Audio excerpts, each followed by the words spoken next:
Isai kabar Pak Agus? Selalu buen. Selalu buen. Isai kabar taka. Bue. Mirip Pak ya? Bue ya kan? Buen. Kalau kami buen, kamu bue kan? Saya bue. Kalau kami orang Benua nyebutnya bue. Kami naik lagi buen. Bue asak. Kami taka. Bue asak itu baik hati. Oh. Kalau di bahasanya Pak Buen kesong. Buen kesong. Kesong. Saya bue asak. Kesong kalau kami. Oh gitu, bisa mirip. Berapa persen Pak ya? Teman-teman yang kumpul sudah pernah mencocokkan itu sampai 75%. 75%. 75% bahasa itu. Cuman itu tadi ada logat kan. Logat-logat yang tadi yang kependek ada yang panjang, tapi tengahnya itu mirip banget. Iya. Boleh sambil makan kita Pak? Boleh. Oh, oke. Apa mie instan? Mie instan, boleh. Tadi. Nyaman. Ayo silakan duluan. Ayo Pak, mantap Kak. Kuman. Kuman taka. Pak Agus silakan duluan Pak. Oke. Jadi hari ini kita bakal ngobrolin tentang budaya, bagaimana budayanya orang Benua dan budayanya orang Pasir. Pak Agus, kalau orang Pasir kenapa nggak mau disebutnya orang Dayak? Kalau kami orang Benua nyebutnya, oh iya kami Dayak Benua gitu. Oh iya, saya posisi yang di tengah ya sebenarnya sebagai orang Pasir yang dibilang bahwa Pasir tidak mengaku Dayak dan orang Pasir yang mengaku Dayak. Jadi posisi saya Oh memang ada orang Pasir yang mau mengaku Dayak? Saya salah satu. Oh iya. Karena setahu saya Pak selama ini mereka nggak mau kalau orang Pasir disebut orang Dayak. Sejauh ini saya berjalan misalnya nggak mau. Iya, saya harus mengakui kalau ada keluarga saya yang tidak mengakui dia sebagai orang Dayak. Kenapa? Karena memang kakek buyutnya itu bukan orang asli Kalimantan. Maksudnya gimana? Ada asimilasi Dengan suku lain di luar Dayak? Di luar Dayak. Entah Melayu?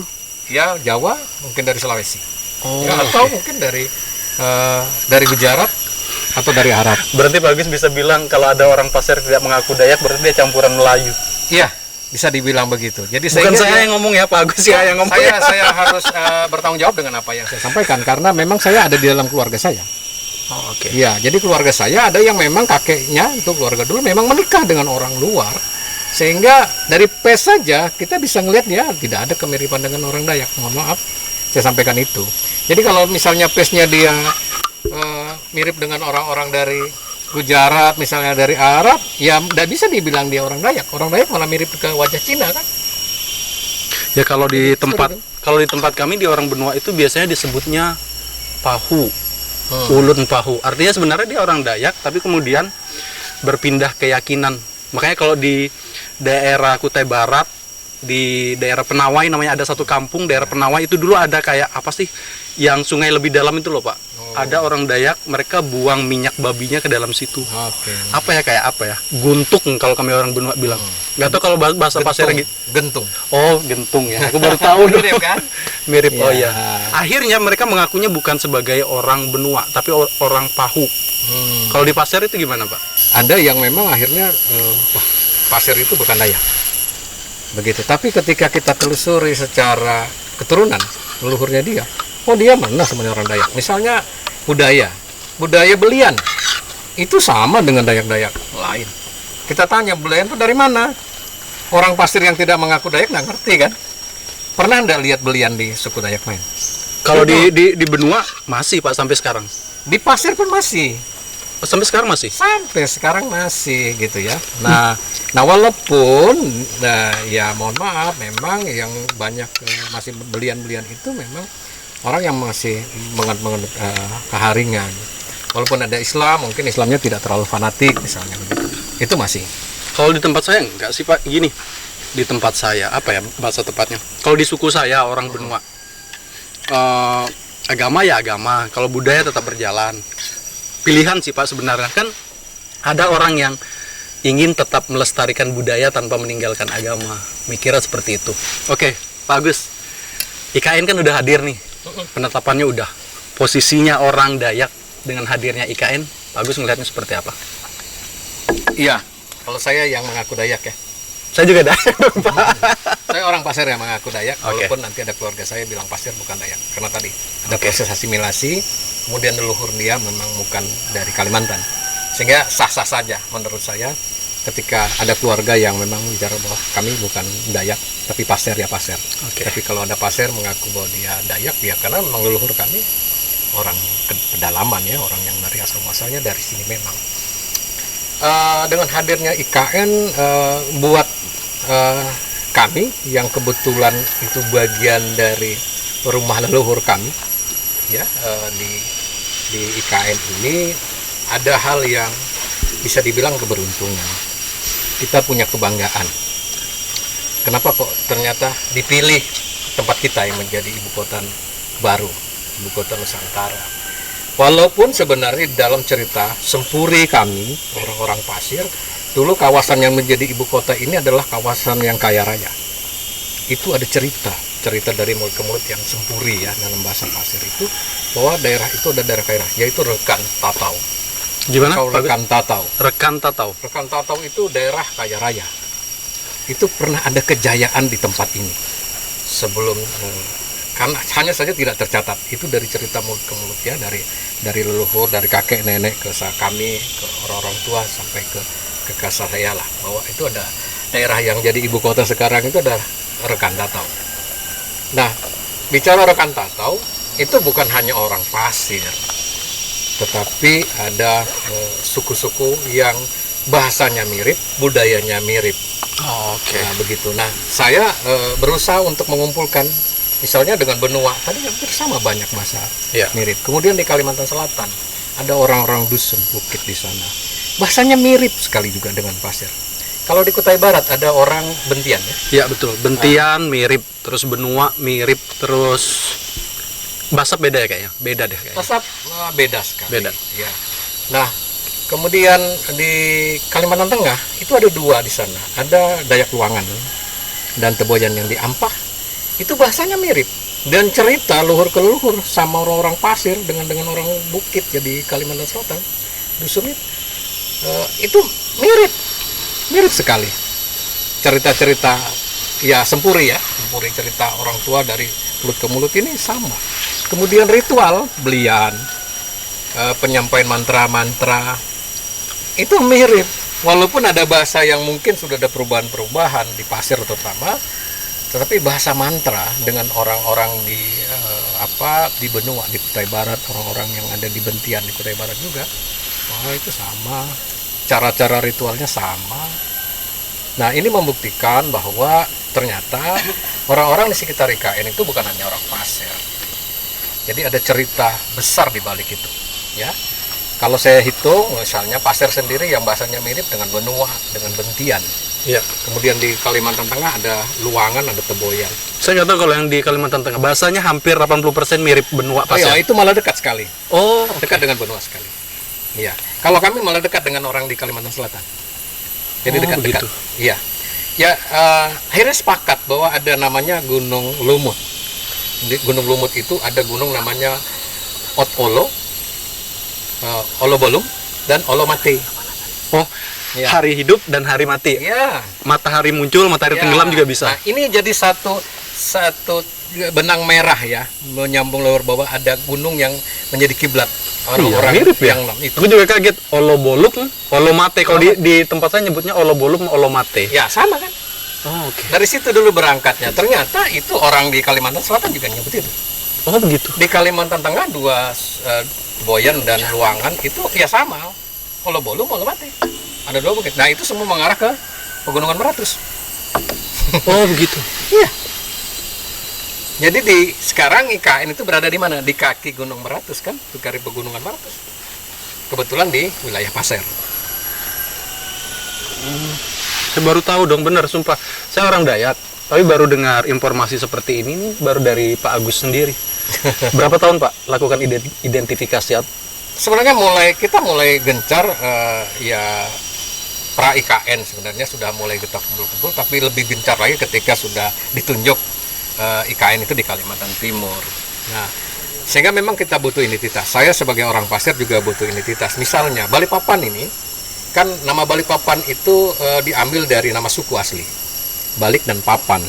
Masa Ada sih, cerita Pak? Balikpapan. Iya, Balikpapan diambil dari suku asli. Orang asli di sini. Balik. Suku Balik namanya. Memang ada Pak? Ada. Saya baru dengar dari Pak Agus. Bisa ceritain nggak Pak? Karena tahu saya kan kalau Dayak itu ada sekitar 300 lebih. 400 lebih. Oh, 400 lebih. 400 lebih. Dan saya baru dengar suku Balik. Itu bagian dari subsuku Dayak atau gimana?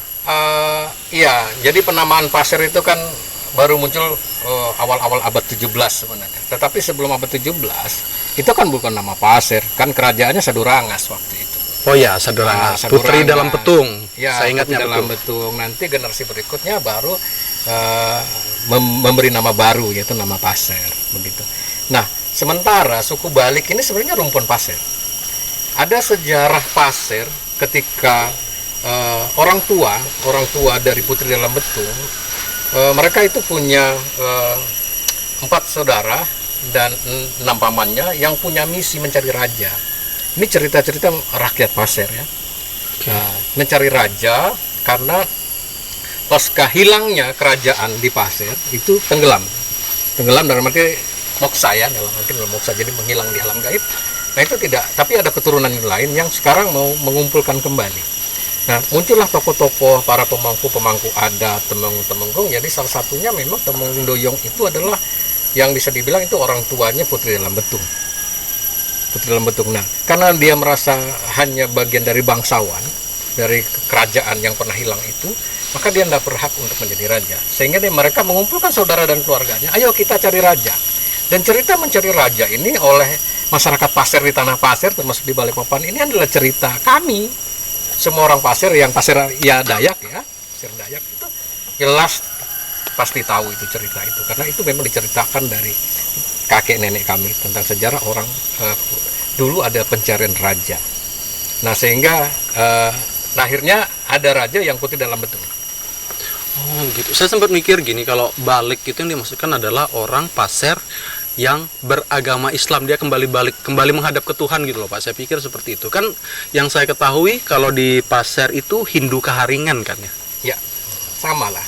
Saya mikirnya kalau Balik itu dinamakan Balik itu orang pasir yang memeluk agama Islam atau gimana? Oh tidak, jadi sebenarnya masuknya Belanda di Teluk ini baru pencarian identitas. Siapa sebenarnya masyarakat pertama yang ada di situ? Sorry Pak, saya potong. Saya sempat mikir gini, Balik sama Gelampong. Bapak pernah dengar Gelampong kan? Orang yang timbul ke atas. Itu saya pikir kemarin tetap sama. Atau gimana? Beda. Jadi sejarah Balik ini adalah ya itu tadi saya bilang, penamaan ini mencari identitas setelah Belanda masuk di sini ya, di Teluk ini. Memang untuk menamakan Teluk, tempat mereka katakan tinggal ya. Sehingga dicarilah siapa penduduk asli sini. Nah, dalam pencarian itu ternyata ada sejarah tentang masyarakat dulu yang ada di sekitar situ pernah memberikan upeti kepada kerajaan. Di mana ada kerajaan Kutai yang pernah masuk sampai di sini, mereka memberikan upeti berupa papan. Nah, papan ini dibawa dari hulu ke muara. Nah, itu ada dalam sejarah Kota Balikpapan namanya Tengkuleng Papan. Tengkuleng dalam bahasa pasir itu terbalik. Jadi papan terbalik. Oh iya, Tengkuleng. Ya, nah, Tengkuleng itu terbalik. Kalau di bahasa saya itu Tengkuling. Nah, iya kan mirip aja sih. Oke. Tengkuleng kan, Tengkuleng Papan. Oke. Nah, ini sejarah ini akhirnya dinamakan orang yang memberikan papan itulah orang yang terbalik tadi, Balik. Baru muncul nama Balik sebenarnya. Nah, setelah ada cerita sejarah itu pemberian upeti diambil dari hulu Teluk ini, dibawa ke muara, kena badai, terbalik begitu. Nah, papannya itu kembali lagi ke hulu. Jadi ada versi Balik, suku Balik, sukunya tadi yang disebut dengan suku Balik, menceritakan bahwa itu adalah kekuatan magis mereka untuk meminta kembali papan upeti yang diambil oleh prajurit Kutai begitu. Tetapi secara logika juga kita bisa tahu bahwa ada pasang surut toh di air laut. Terjadi badai memang pecah, nanti begitu air pasang kan semua yang di muara kan ditarik lagi sama air. Nah, tapi kita mau versi yang mana yang benar? Sebenarnya agak susah karena tidak ada tulisan yang nyata soal itu. Tetapi bahwa Belanda masuk ke sini perlu identitas, berdasarkan sejarah Kota Balikpapan disebutlah ada namanya suku Balik. Ya, suku Balik begitu. Pak Agus, kalau secara geografis mereka tinggalnya di mana sih? Si suku Balik. Bolehlah kalau kita sebut orang benua itu sebagian besar ada di Kutai Barat ya, atau perbatasan dengan Kukar. Kemudian orang Kenyah itu ke Longbagun atas. Betul. Kalau yang suku Balik ini? Ya, Balik ini sebenarnya kewilayahan kerajaan Pasir. dia ada di perbatasan Mahakam ke Pegunungan Meratus di sana. Jadi Samboja, Tanah Merah itu ada syair kan, ya ada syair yang menyebutkan bahwa itu jadi batas dua suku atau dua kerajaan, Pasir dan Kutai. Oke. Artinya bahwa memang Balik itu masuk di dalam kewilayahan Pasir. Berdasarkan sejarah cerita, ya sejarah sebenarnya ini, karena ini baru diceritakan oleh keluarga dari Putri Dalam Betung, ya ada pencarian raja kan gitu. Nah, dalam posisi pencarian raja dari 4 bersaudara si para Temenggung ini dengan 2 pamannya, maka ada salah satu tokoh di situ yang pada akhirnya mereka meminta pada satu tokoh ini memang tinggal di sini. Ada peristiwa lah, ya saya tidak mau ceritakan hal ini karena memang berhubungan dengan suku Balik. Sehingga dari 4 saudara dan 2 pamannya ini membagi kewilayahan di tanah ex kerajaan Pasir, karena belum ada kerajaannya waktu itu. Ya, sehingga mereka membagi-bagi, barulah di tengahnya jadi peradaban baru buat kerajaan Pasir dengan Putri Sadurangas. Gitu. Nah, Putri Sadurangas lah ini baru kita bisa dapat cerita dan mulai dapat tulisan-tulisan tentang kerajaan Pasir ya. Dan suku Pasir Ya, juga. nah, karena itu suku Balik sendiri itu adalah rumpun Pasir. Berarti bahasa yang digunakan sama dengan bahasa Pasir atau gimana? Ada beberapa yang berbeda karena memang suku Balik ini dia kan berbatasan dengan Kutai, di mana masyarakat yang ada di dalam daerah kekuasaan Kutai sendiri itu adalah suku Dayak Basak. Jadi bahasa Balik itu ada campuran antara Pasir dan Basak. Karena bahasa Pasir mirip dengan benua. Nah, ini lebih lagi ditambah dengan bahasa Basak. Ternyata dalam ketika pencarian sejarah ini dilakukan oleh pemerintah Kota Balikpapan, itu menemukan bahwa suku-suku Pasir itu hanya tinggal Pasir Balik khususnya itu tinggal sedikit, ya sudah dinyatakan di dalam sejarah itu diambang punah. Pak Abis pernah dengar nggak bahwa ada beberapa suku Dayak yang dinyatakan musnah? Contoh kayak Bawo, Dayak Bawo. Pernah dengar kan Pak? Pernah, Dayak Bawo saya pernah dengar. Ya. Musnah. Ya. Dan yang Balik ini posisinya tadi Pak? Ya hampir. Sejarah Balikpapan sudah menuliskan itu ya. Nah, kalau bicara dia tokoh ketika masih zaman perang Belanda nikah di Balikpapan, ada muncul tokoh-tokoh Balik. Ya ada, karena cuman kan tidak banyak, orang-orang Balik sendiri sudah banyak. Di dalam sejarah keluarga saya yang ada di Teluk Balikpapan banyak tokoh-tokoh Balik yang cukup terkenal juga, banyak. Cuma memang tidak tercatat di buku-buku sejarah menuliskan bahwa ini Balik ada gitu ya, tapi tidak seheroik, tidak mungkin di tempat-tempat lain atau tokoh-tokoh yang muncul zaman-zaman barunya gitu, karena memang anak keturunan Balik sendiri itu sudah asimilasi dengan suku Pasir sendiri dan suku-suku yang ada di Balikpapan. Atau mungkin bisa jadi tidak terdeteksi karena tidak mengakui atau tidak mengetahui atau mungkin tidak mengenal bahwa dirinya adalah suku Balik, atau gimana Pak Agus? Balik itu khas. Karena gini, sorry, ini sebenarnya ceritanya agak sedikit memalukan ya, tapi harus saya sadari bahwa saya ngomong dari sisi saya sendiri, sebagian besar keluarga saya itu dia tidak mau mengakui bahwa dirinya orang benua. Karena gini, siapa sih yang nggak tahu kalau Dayak atau mungkin orang benua, sebagian besar di keluarga saya menganggap bahwa kita tinggalnya di hulu sungai, tidak berpendidikan, terus tidak mengenal agama, itu kesannya kayak minus Pak. Apa mungkin di suku Balik juga merasa hal yang seperti itu? Makanya saya tuh paling gedek kalau ada orang Dayak yang malu mengakui dirinya. Saya pikir gini, Tuhan itu nggak kasih kita batasan buat berkarya, terus Tuhan juga kasih kesempatan yang sama. Atau gimana Pak, suku Balik ini? Makanya saya baru dengar ini. Ya, kalau bicara soal Balik memang panjang ya, termasuk dari sejarah. Enggak Pak, saya punya waktu Pak. Sejarah, 30 menit Pak.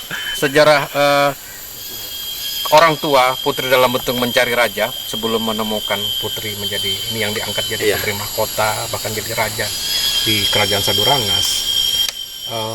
Memang ada pesan-pesan selama dalam perjalanan mencari raja. Mereka tokoh-tokoh yang mencari ini kan tadi ada beberapa tokoh yang jalan menggunakan perahu keliling lah. Yang kisahnya itu keliling dunia lah. Entah keliling dunia di mana, tapi keliling dunia. Dan mereka menyiapkan ada bungkusan, dalam bungkusan daun yang namanya belingkis gitu ya. Belingkis. Ya, jadi ada itu, dan belingkis itu memang disediakan berdasarkan jumlah orang yang berangkat mencari raja juga. Di mana mereka singgah, belingkis itu ditaruh. Itu sejarah Pasir ya. ditaruh, dan setiap di mana mereka singgah taruh itu. Nah, ada salah satu tokoh yang tadinya tokoh Balik namanya Seranta Tulang Tunggel. Itu memang itu tokoh mungkin agak-agak ngucil di antara saudaranya lain atau pamannya. Akhirnya dia berani membuka isi apa sebenarnya di dalam bungkusan tadi atau belingkis tadi. Nah, dia berani membuka. Sebenarnya pesannya kan tidak boleh dibuka. Jadi itu sampai di mana kita singgah kita taruh. Nah, begitu dia buka ketahuan begitu, dia ditaruh. Jadi belingkis ini membuktikan takdirnya dia juga sebenarnya, si Seranta Tulang Tunggel ini. Jadi isi belingkis yang dia pegang itu isinya sedikit, dan itu menunjukkan bahwa belingkis yang di mana ditaruh tempat itu adalah manusia. Jadi dia bilang manusia paling sedikit itu di mana? Ya belingkis yang isinya tadi sedikit itulah, makanya itulah orang-orang yang tinggal. Nah ini takdir, katakan takdirnya si tokoh Balik tadi yang namanya Seranta Tulang Tunggel. Nah beliau itu ditaruhlah di perbatasan, karena di mana tadi dia rupanya dia kena teguran kepala saudara-saudara tuanya karena dia berani membuka bungkusan itu, sehingga dia diturunkan di tempat itu bersama bingkisannya itu. Nah bingkisan itu, belingkis tadi isinya ternyata itu bibit seperti bibit manusia, walaupun ini agak susah diterjemahkan ya, bibit manusia. Nah sehingga memang orang Balik itu lahir dengan orang yang sedikit, jumlahnya sedikit dibandingkan dengan mungkin rumpun yang lain banyak gitu ya. Nah dia sedikit dan dia ditaruh di perbatasan antara Kutai dan Kerajaan Pasir, sedikit. Nah karena itu juga sampai hari ini pun kita mencari orang suku asli Balik itu sudah susah. Yang asli loh ya. Kalau yang terjadi asimilasi mungkin masih ada, ataupun orang yang mengaku-ngaku Balik mungkin ada saja. Tetapi kalau yang asli sudah susah. Boleh disurvei lah ya suku Balik ini. Nah yang jadi persoalan, suku Balik ada yang mengatakan bahwa dia bukan Pasir. Nah, gitu jadi kerepotan juga, karena memang dia tidak menguasai sejarah. Dan kita tidak bisa menyalahkan, karena Pasir itu kan baru abad-abad 16-17 ada pernyataan bahwa Pasir. Tapi sebelum itu cerita mencari raja itu kan sebelum ada putri dalam betung, artinya namanya belum Pasir. Sementara sudah ada pembagian wilayah, ya kan, pembagian wilayah dari para tokoh, para temenggung ini waktu misi mencari raja. Sudahlah dipisahkan Seranta Tulang Tunggel dari saudaranya yang lain. Dengan tadi isi yang di dalam bungkusan belingkis itu sedikit jumlahnya, ternyata itu bibit manusia ya, walah misal. Oke, itu cerita Pak. Ini sebelum saya nanti mengarah ke topik yang lain, saya pengen tahu secara eksplisit budayanya orang Balik itu apakah sama persis. Kalau di benua itu kan ada belian, terus kalau tenun wastra ada doyonya. Nah budayanya orang Balik itu seperti apa? Saya sudah pernah menggali itu karena kebetulan saya juga bagian dari suku Balik ya. Ada keluarga saudara kakek saya menikah dengan orang Balik, dan saya juga memang kumpul ya dengan suku-suku Balik. Bahkan dulu ketika saya masih kecil di Pamaluan yang sekarang jadi ibu kota itu, saya kan besar saya di sana ya. Saya kumpul dengan beberapa keluarga yang suku Balik. Waktu itu bagian mereka juga ada yang mengatakan, mereka malu, mohon maaf, mereka ada yang malu mengaku suku Balik waktu itu. Nah, itu tadi saya sempat nanya itu. Dia malu mengaku suku Balik. Tapi memang cerita orang tua saya, karena memang kami ada pertalian saudara dengan orang-orang Balik, bahwa orang Balik ini sedikit ada sesuatu yang lidah pahit. Kalau menyatakan sesuatu itu bisa terjadi. Jadi sampai sekarang pun suku Balik kalau melintas di Pulau Balang, di mana di situ dulu ada air putar, mereka dilarang untuk menggunakan bahasa Balik. Ada cerita di Balik itu kenapa mereka tidak berani begitu. Orang Balik asli ya. Jadi mereka kalau melintas di bawah Pulau Balang, di mana dulu itu ada air putar yang kami namanya Kewasin, orang nggak, sampai sekarang pun suku Balik asli nggak berani lewat di bawah. Takut kena sumpah mereka Pak ya? Ada sumpah mereka. Ada cerita panjang di balik itu. Ya. Iya. Nah, iya. Kembali lagi bahwa bahwa mereka memang sedikit berbeda dengan kami ya, karena mereka mungkin saja ada hubungan komunikasi dengan suku Basab yang di perbatasan dengan Kutai. Balik itu budayanya tetap belian. Oh ya, kalau di benua kita nyebutnya belian bawo, belian sentiu. Kalau di Balik nyebutnya gimana? Ya ada belian tulak bala itu ya. Oke. Jakit. Kalau di Kutai itu ada belian dewa contohnya. Jadi ada banyak belian, tapi kalau Balik sendiri saya kurang tahu persis ya. Tapi kalau keluarga saya orang Pasir ada yang namanya bedewa, benyaru, ada yang tondoi sekarang begitu. Itu dalam bahasa Balik. balik ada masuk balik juga ada. Oh, contohnya gini, kalau misalnya di benua belian harus spesifik, belian apa nih? Belian sentiu gitu. Nah, kalau dibalik itu gimana? Jadi aku kayak nanya kayak maksa gitu ya. Enggak, soalnya pengen tahu. Tapi kalau beliannya ya. Oke. Jadi kenapa sekarang orang Balik tidak melakukan belian lagi? Itu ada karena beliannya ini cukup berat dan generasi penerusnya tidak berani melakukan belian itu lagi. Mungkin benua saya tidak tahu, saya tidak pernah lihat bagaimana belian benua. Masih. Balik itu kalau dia sudah puncak ke ritual, dia bisa potong lidahnya. Potong lidah. Dia bisa ngelukai badannya dan kayak lidah itu ditaruh di piring putih melawen sambil bilang. Oh, sama. Kami juga melawen. Ya, Oke. taruh di situ. Itu nanti lidah itu dikembalikannya lagi bisa kayak ya apa ya debus atau sulap ya apa? Ya kalau Seperti di itu. kayak di kalteng itu kayak debus ya. Kan Ya. ada, betul. Tapi lidah yang dipotong ditaruh di piring dia balikin lagi bisa. Nah, generasi pasca dukunnya atau mulung kami bilang ya, Balik juga bilang mulung kan. Gitu. Mulungnya itu generasi penerusnya tidak ada yang berani seperti itu lagi sehingga belian Balik dia ngikut belian kami, belian orang pasir secara umum, tidak ikut lagi belian khasnya yang Baliknya. Karena tadi sampai potong-potong lidah. Jadi sampai sekarang kalau ada orang mengaku belian Balik ya harus dibuktikan dengan berani tidak mereka sampai potong-potong lidah. Karena dulu saya masih kecil itu yang mereka potong. Kalau di tempat kami orang benua itu ada, jadi ada tingkatan. Ada yang cuma betawar aja, ada yang dia betelolo itu pakai daun pisang. Sama. Terus kita yang terakhir paling tinggi tingkatnya mobok. Pernah dengar mobok? Mobok itu jadi kayak dibelah gitu loh, Pak Iya, Agus. iya. Nanti baru diambil penyakitnya, Iya. baru ditutup lagi. Iya, sama lah. Saya pikir sama. Itu juga saya tidak detail ya cerita tentang itu karena memang belian kami ada bedewa, benyaru begitu. Oh, oke. Ada. Makanya ada tingkatan kan. Iya. Nah, kalau belian itu sudah bawa keluarga lebih besar. Jadi kalau hanya sakit dalam keluarga kecil beberapa saudara benyaru aja namanya. Oke. Jadi kita pindah kalau topik, Pak ya. Ya, beda lagi sedikit itu bedewa. Nanti baru naik ke belian yang besar. Oke. Pak, ini kita pindah topik. Tadi kan kita udah ngomongin suku Balik. Tapi bagaimanapun kita sama-sama orang Dayak. Zaman itu udah makin modern. Jumlah hutan semakin susut. Tapi bagaimanapun semodern saya, seperti apapun saya modern, saya tetap tidak mau melakukan pekerjaan yang merusak hutan. Saya pengen tanggapan dari Pak Agus terkait bagaimana kita menjaga hutan, kita melestarikan sebagai orang Dayak. Apa yang saya dapat hari ini, tidak ada satupun pekerjaan saya merusak hutan. Mau itu saya jadi tukang chainsaw, kayak mau saya jadi apa, jual kayak, saya tidak. Tapi saya memang tidak setuju dengan pekerjaan yang merusak hutan. Ini catatan omongan saya. Sebagai orang Dayak, saya tidak pernah setuju. Ya, memang rumah saya terbuatnya sebagiannya itu dari kayu.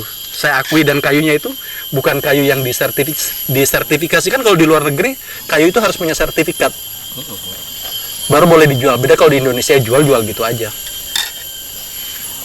Ya, sebagai orang asli ya, saya lahir di rumah tinggi lah. Jadi kalau ada orang bilang orang betul-betul masih tahu kehidupan leluhurnya, pasti dia akan tinggal di rumah yang tinggi itu. Iya. Kalau kami orang Bunda nyebutnya low. Sama low. Low. Oh, Kami oke. low. Sama. Nah, Oke. Ya itulah saya bilang tadi bahwa banyak bahasa kita yang sama ya. Low itu jadi low yang tinggi. Ya, saya lahir di situ. Tetapi orang tua saya sudah kerja di satu perusahaan di sekitar Teluk Balikpapan ini ya. Kerja di perusahaan kayu. Artinya saya hidup di dalam era-era yang orang sudah mulai menebang hutan. Menebang kayu. Kalau kita dulu, Menebang kayu di hutan kita lah. kalau kita dulu orang tua kita sampai sekarang kita memanfaatkan hutan secukupnya. Betul. Sesuai dengan keperluan saja, tidak berlebihan gitu. Ya. Ya, walaupun orang tua saya juga kerja di perusahaan kayu, tapi kehidupan saudara-saudara dari ibu maupun bapak saya masih ada yang berladang ya. Iya. Berladang dan beladang pindah dalam hutan, dan saya juga ikut ke mereka. Sama udah bagus. Saya juga kecilannya saya juga ikut bapak saya berladang. Kita berladang. Kalau sekarang karena baju, karena casing doang. Dan saya melihat proses itu. Ketika selesai padi ditanam, panen, pasca itu kan ditanam buah-buahan. Iya, betul. Jadi waktu nugal, Ya. itu nugal padi, nanam padi sekaligus Ya. ada bibitnya, ada bibit buah di dalamnya. situ. Ya, betul. Betul. Jadi Dia kayak gitu. Artinya budaya Dayak seperti itu. Itu jadi dicatat ya, kalau kita orang Dayak kalau dulu berkebun itu mungkin 1 hektar. Jadi sambil nanam padi, waktu kita nuang bibit padinya itu di dalam situ juga ada bibit buah-buahannya. Buah-buahan. Ya. Nah, saya sebenarnya sebagai orang yang berprofesi sebagai aktivis yang Concern konservasi, terhadap lingkungan, oke. terhadap lingkungan, terhadap konservasi. Sebenarnya tidak lepas dari proses bagaimana perusahaan-perusahaan yang memanfaatkan hutan mengambil kayu itu saya melihat sendiri, dan saya mungkin bagian terlibat di situ ya. Tetapi apa yang saya rasakan bahwa ya kita lihat secara umum bahwa yang memanfaatkan hasil ini benarkah orang kita? Saya sudah mulai bertanya juga, terutama di puncak manajemen perusahaan. Itu saya garis bawahi, benarkah orang kita yang menikmati itu? Oh iya, itu yang jadi juga saya pertanyakan. Kok saya melihat bahwa manajemen mana orang Dayak? Kalau ada satu dua ya, tapi pada umumnya orang dari luar. Kita bisa lihat, itu fakta yang saya bisa lihat. Yang kedua, kita tidak dapat kesempatan misalnya mendapat pendidikan seperti orang datang dari luar. Ya. Mau sekolah ya, mau berangkat sekolah aja jauh dari sekolah itu, ya kan? Mau nimba sampai ke tingkat SLTA aja, ya agak jauh, agak jauh dan lain-lain. Ya kalau saya di Balikpapan mungkin masih bisa ke kota gitu ya, tapi juga jauh kita dari dalam. Nah, persoalan-persoalan ini kan memunculkan di dalam benak saya sebagai orang asli. Kok yang memanfaatkan hutan ini kok hasil alam kita ini yang tadinya pertama adalah orang tua dan keluarga yang tadi mudah berladang, kok sekarang mulai tidak boleh berladang pindah karena ternyata jadi konsesi perusahaan. Kedua, mau berburu apa, masuk ke dalam konsesi ditahan sama satpam, nggak boleh, ya kan? Berkebun sudah dibatasi, ladang berpindah sudah nggak bisa lagi, ya kan? Terus kita mau kerja di perusahaan sebagai karyawan juga kita nggak punya SDM. Itu kan jadi pertanyaan buat saya, kenapa? Apa yang salah? Apa yang salah dari kita orang asli sehingga kok sedikit sekali kita bisa terlibat di dalam itu? Ya karena memang kita mendapat kesempatannya enggak. Nah, saya akhirnya berbalik bahwa kita yang alam ini kan ini rumah kita. Ya, sebagai orang Dayak ini rumah kita. Dulu kalau toh kita mau ladang berpindah, itu tadi seperti Mas Adi sampaikan. Waktu nugal. Nah, nugal itu kan sudah nyiapkan untuk pengganti padi, ini sudah dibuka hutan siap pengganti toh. Iya betul. Itu walaupun berapa kali ladang kita berpindah, tetap ada pohon buah yang ikut di belakang. Iya. Secara langsung dan tidak langsung. Makanya orang-orang kota mungkin heran, loh kok orang Dayak kebunnya bisa berhektar gitu loh. Karena bekas kita itu berladang itu selalu kita tanamin buah. Iya. Iya kan? Nah, dan ini keterbatasan ruang gerak pada akhirnya juga membuat kita, kita tidak bisa ikut di manajemen karena memang SDM kita rendah. Yang kedua, kita mau balik lagi kayak dulu, ini sudah konsesi. Kita mau berburu, sudah nggak ada lagi. Apalagi sudah jadi HTI, hutan keliling, di mana lagi tempat hewan akan berlindung. Nah, ketika saya mulai masuk bekerja, bertemu dengan orang secara luas, terutama para peneliti, ketika sudah bekerja di hutan lindung Sungai Wain, cara berpikirnya sudah berbeda. Kenapa kok orang luar lebih cinta tempat ini? Kenapa kok orang luar lebih peduli? Itu muncul kan? Hutan tidak lagi diambil hasil hutannya atau hasil kayunya. Tapi orang lihat bisa hidup. Sekarang ada orang yang tinggal di hutan tapi mengeksploitasi. Ambil kayunya. Terus yang menikmati hasilnya siapa? Bukan juga orang kita, kan begitu. Iya. Pertanyaan itu kan terus muncul. Terus yang terlihat lagi oleh saya bahwa ketika saya sudah, ya kita sebagai pekerja biasa lah di sini ya, ikut peneliti. Cuman kan muncul diskusi, muncul bagaimana melihat orang dari luar datang buat penelitian, dan mereka lebih care, mereka lebih peduli dari tempat ini. Ya kita justru tanya. Oke, Pak Agus, ini maaf saya potong. Kalau saya melihat secara pribadi saya dengan mata kepala saya sendiri, ada banyak hal-hal yang hilang, budayanya kita juga hilang, terus kearifan lokal kita yang hilang dengan seiring berkurangnya hutan. Contoh kalau dulu kan nggak ada sertifikat tanah, ingat kan Pak Agus? Ya. Tapi batas kita adalah sungai kan Pak? Ya. Sungai sama pohon. Gunung. Itu saya sudah cukup jadi data. Gunung. Akhirnya budaya yang seperti itu kan jadi hilang Pak. Ya kan? Menurut Bapak sebagai orang Dayak asli, saran apa atau apa yang ingin Bapak sampaikan kepada halayak di luar sana, mau itu pemerintah ataupun masyarakat? Ya, saya melanjutkan tadi bahwa hutan itu ada semboyan-semboyan, mungkin orang Dayak ya katakan begitu. Hutan ini bagaikan ibu ya. Tadi kita pelihara dia. Walaupun kita nenek moyang saya, kakek nenek saya dulu ya berladang, berburu. Tapi kalau berladang toh kembalikan lagi, ya kan? Berburu pun dibatasi, hanya hewan-hewan khusus yang memang dikonsumsi. Jadi tidak berlebihan. Hewan buruan. Memang itu sebenarnya ada semacam ritual meminta kepada alam, ya kan? Kalau dulu orang tua kita nggak pernah gagal panen, karena memang meminta, dan itu diberikan. Begitu juga kita mau berburu udah sembarangan. Mau ngambil hewan itu minta dulu. Berapa jumlah itu yang dikasih sama alam. Nah sehingga berapapun populasi hewan yang memang jadi sumber makanan kita, itu nggak pernah punah. Karena memang yang diminta yang dikasih. Jadi nggak pernah berlebihan. Nah karena itu ibu loh ini buat kita. Ibu yang menyediakan makanan kita. Iya. Iya kan? Nah itu yang muncul di saya setelah saya melihat ini terus ke belakang, bahwa saya sebagai orang asli harus menunjukkan kembali ke keluarga saya yang mungkin pemahamannya kurang, ya, yang tadinya sudah kesulitan berburu, mereka baru merasakan dibatasi konsesi. Tapi untuk kenal hutan mereka sudah mulai hilang karena dibatasi, akhirnya tidak bisa masuk ke hutan karena konsesi perusahaan. Berburu sudah ganti pelihara hewan ternak yang ada di rumah, nggak bisa lagi. Mau berladang udah nggak bisa lagi, akhirnya jadi buruh sawit, kerja di perusahaan. Jadi apa? Jadi satpam, jadi supir.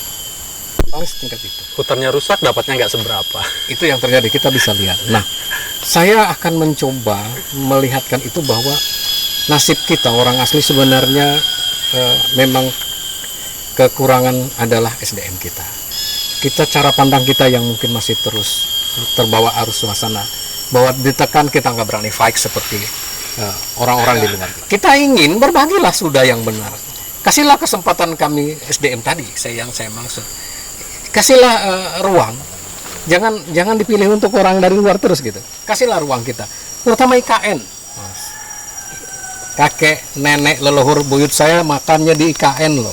Saya orang sana. Iya. Ya, bagaimana saya bisa sampai sekarang kalau saya tidak jiwa seperti orang merantau dari luar? Enggak lah. Sebenarnya tugasnya pemerintah sih untuk melakukan identifikasi di lapangan. Cuma saya yakin sampai saat ini pasti belum ada pernah identifikasi budaya lokal, kearifan lokal yang ada di Kalimantan Timur atau yang ada di sekitar IKN. Saya yakin. Belum pernah kan, Pak? Belum. Yes. Karena memang belum pernah gitu loh. Jadi kalau bicara saya bahwa saya bertahan sampai hari ini sebagai orang yang peduli terhadap hutan, bekerja untuk konservasi, ya ini balik dari rasa leluhur saya dulu menjiwai itu. Luar biasa. Saya menganggap bahwa hutan ini titipan. Memang kakek buyut saya di sini dulu. Memang leluhur saya ada di sini. Ya. Saya hanya di tengah-tengah untuk menyiapkan kalau bisa juga. Mana kita tahu. Umur, kesehatan, bisa saja. Gimoper besok pagi. Betul. Tapi siapa yang meneruskan? Kalau bisa ini jadi titipan ya anak-anak cucu mungkin masih bisa lihat, alhamdulillah ya. Kalau bisa. Ini harapan saja. Amin. Kalau Mas tadi mengharapkan suatu harapan, ya itu harapan saya. Bahwa ini adalah contoh sisa hutan Kalimantan yang pernah menutupi kota Balikpapan, menutupi sekitar Teluk Balikpapan, yang kalau sekarang IKN ya mungkin hanya di pinggir, ya ada hutan lindung Sungai Wain di ke arah timur, utarannya ada Bukit Taman Tahura, Bukit Soeharto, ke barat mungkin ada hutan alam PT Itsiku, di tengah itu apa? IKN sekarang yang ada hutan industri. Saya dulu di situ. Dalam arti pernah bekerja di pasar. Kemudian jadi sawit dan tambang di Kutai Kartanegara. Sebenarnya apa? Kalau kita mau selamatkan masih ada kesempatan. Ya, termasuk hutan lindung Sungai Wain ini contoh bahwa ada orang Dayak loh yang tinggal tetap menjaga sampai hari ini.